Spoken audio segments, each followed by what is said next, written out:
ગુજરાત પર માવઠાનો ખતરો મંડરાઈ રહ્યો છે। 25 થી 27 ડિસેમ્બર દરમિયાન માવઠું થઈ શકે છે। કેટલાક વિસ્તારમાં વાદળછાયું વાતાવરણ પણ રહી શકે છે। કેટલાક વિસ્તારમાં હળવું માવઠું થવાની આશંકા પણ વ્યક્ત કરવામાં આવી રહી છે।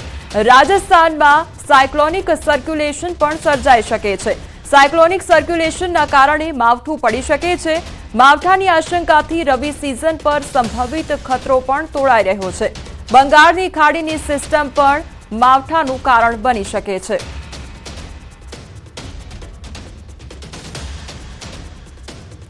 ઠંડીની તીવ્રતામાં વધારાથી હવે ગુજરાત થથર્યું છે અને નલિયામાં સૌથી ઓછું 5.7 ડિગ્રી તાપમાન નોંધાયું છે। 2 જિલ્લામાં હજુ પણ ઠંડીનું યલો એલર્ટ આપવામાં આવ્યું છે। નર્મદા 10.3 ડિગ્રી તાપમાન નોંધાયું છે, તો આ તરફ રાજકોટમાં 10.8 ડિગ્રી તાપમાન નોંધાયું છે, તો પોરબંદરમાં 10.9 ડિગ્રી તાપમાન નોંધાયું છે। આ તરફ ભુજની વાત કરીએ તો ભુજમાં 11.2 ડિગ્રી તાપમાન, દાહોદમાં 10.6 ડિગ્રી તાપમાન, જ્યારે થરાદમાં 10.7 ડિગ્રી તાપમાન નોંધાયું છે, તો વલસાડમાં 10.7 ડિગ્રી તાપમાન, ધારીમાં 11.1 ડિગ્રી, તો અમદાવાદમાં 14.9 ડિગ્રી તાપમાન, અમરેલીમાં 11.7 ડિગ્રી, તો જામનગરમાં 11.2 ડિગ્રી તાપમાન, જગુદણમાં 11.8 ડિગ્રી તાપમાન, ખંભાતમાં 11.9, તો રાધનપુરમાં 11.7 ડિગ્રી તાપમાન, અંબાજી મંદિર ખાતે 11.9 ડિગ્રી તાપમાન અને આજે પોરબંદર, રાજકોટમાં કોલ્ડ વેવની આગાહી કરવામાં આવી છે। બંને જિલ્લામાં ઠંડીનું યલો એલર્ટ જારી કરવામાં આવ્યું છે।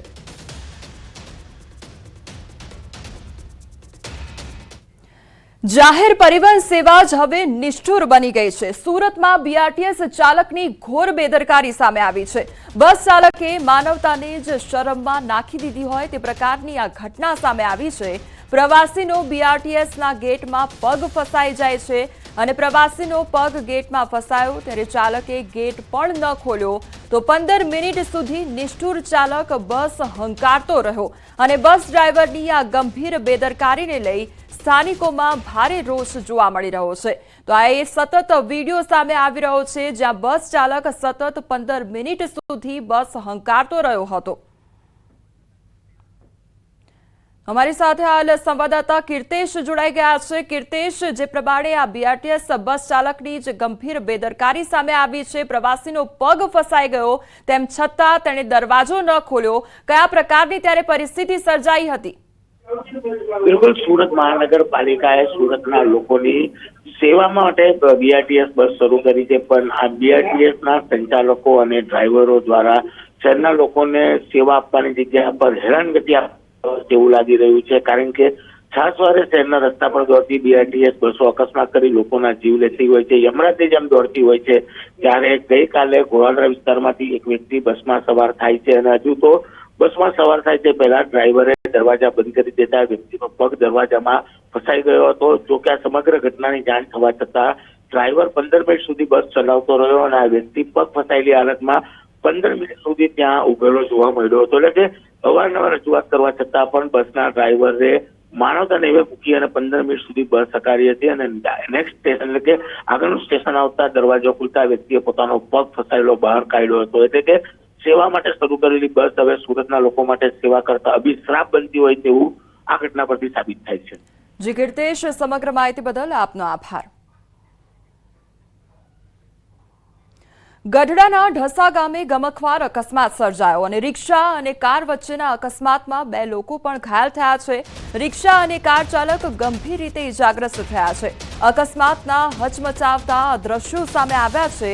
સીસીટીવી કેમેરામાં આ દ્રશ્યો કેદ થયા છે। ઢસા ગામે ભાવનગર રોડ પર આવેલ ડિલક્સ પંપ નજીક આ અકસ્માત સર્જાયો હતો, જેમાં 2 લોકો ગંભીર રીતે ઇજાગ્રસ્ત થયા છે। તો ગઢડાના ઢસા ગામે આ ગમખ્વાર અકસ્માત સર્જાયો, જેના સીસીટીવી ફૂટેજ સામે આવ્યા છે। તો રિક્ષા અને કાર ચાલક વચ્ચે આ અકસ્માત સર્જાયો અને હચમચાવતા દ્રશ્યો સામે આવ્યા છે, જેમાં 2 લોકો ગંભીર રીતે ઇજાગ્રસ્ત થયા છે। તો અકસ્માતના હચમચાવતા દ્રશ્યો આ સીસીટીવી કેમેરામાં કેદ થયા છે, જ્યાં કાર ચાલક તેમજ રિક્ષા ચાલક વચ્ચે ટક્કર થાય છે અને 2 લોકો ઇજાગ્રસ્ત થયા છે। શહેરના નાગેશ્વર વિસ્તારની ચોંકાવનારી ઘટના સામે આવી છે। યુનિકેર હોસ્પિટલના ડોક્ટર જિગીશ દોશીની ગંભીર બેદરકારી સામે આવી છે। તો ડાબા પગના ઓપરેશન સાથે જમણા પગનું પણ ઓપરેશન કરી કાઢ્યું. સપના પટોડિયા નામની દર્દીનું એપ્રિલ 2024માં ડાબા પગના ઓપરેશન સાથે ડોક્ટર દોશી દ્વારા બેદરકારીપૂર્વક તેમના જમણા પગનું પણ ઓપરેશન કરી કાઢવામાં આવ્યું. રાજકોટ ખાતે પોલીસ દ્વારા પ્રેસ કોન્ફરન્સ કરવામાં આવી રહી છે. સીધા જઈશું તે તરફ. તો જે નગમાબેન છે એમના નવલસિંહના સંપર્કમાં આવ્યા અને બંનેમાં મિત્રતા થઈ. પછી નગમા જે છે એ નવલસિંહ ઉપર લગ્ન કરવા માટે પ્રેશર કરતી હતી. નવલસિંહ એમને ના પાડતો હતો અથવા એ પણ કહેતો હતો કે અમુક સમય પછી અમે લગ્ન કરી લઈએ. પછી નગમાના જે વલણ હતો કે તમારી સાથે લગ્ન કરવાના જ છે એ ચાલુ રહ્યું. તો નવલસિંહે આ વિચાર્યું કે હવે નગમાને રસ્તાથી હટાવી દેવાના છે. તો નગમાને પોતાના ઘરે બોલાયા અને એમના મર્ડર કરીને એમની બોડીના કટકા કરીને મોરબી જિલ્લામાં દાટી દીધેલ હતી. તે સંબંધમાં ત્યાં મોરબી જિલ્લામાં ગુનો પણ દાખલ કરવામાં આવ્યો છે. હવે આજે કાદરભાઈ છે એમના પુત્રી નગમા એ ગાયબ હતી. તો એ પોલીસ પાસે જવાનું કહેતા હતા.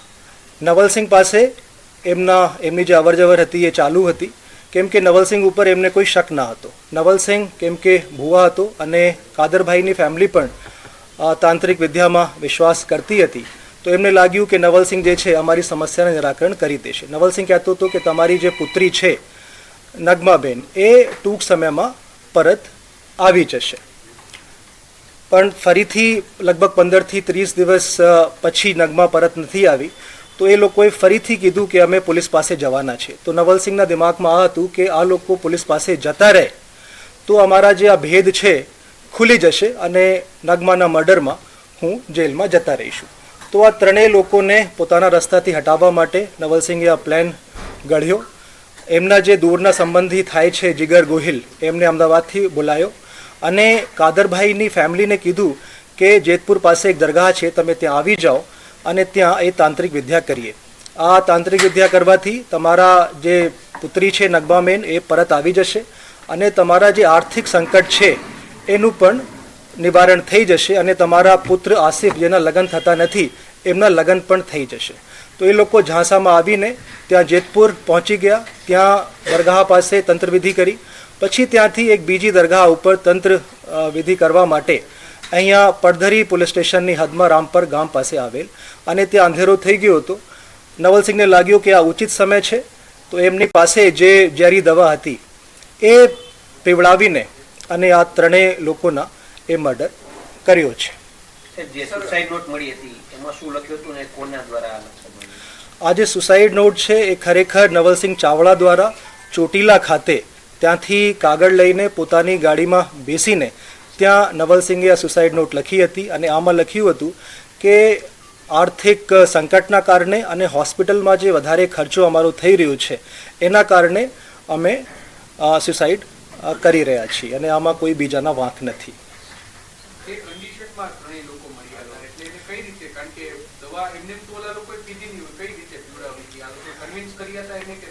હા, એ કે આ દવા છે, આ માતાજી જે છે મેલડી માતા એમના પ્રસાદ છે, આપ આ દવા પી લો અને પછી આપને દરગાહમાં જઈએ, જેથી કરીને આપના જે તમામ સંકટો છે એ દૂર થઈ જશે.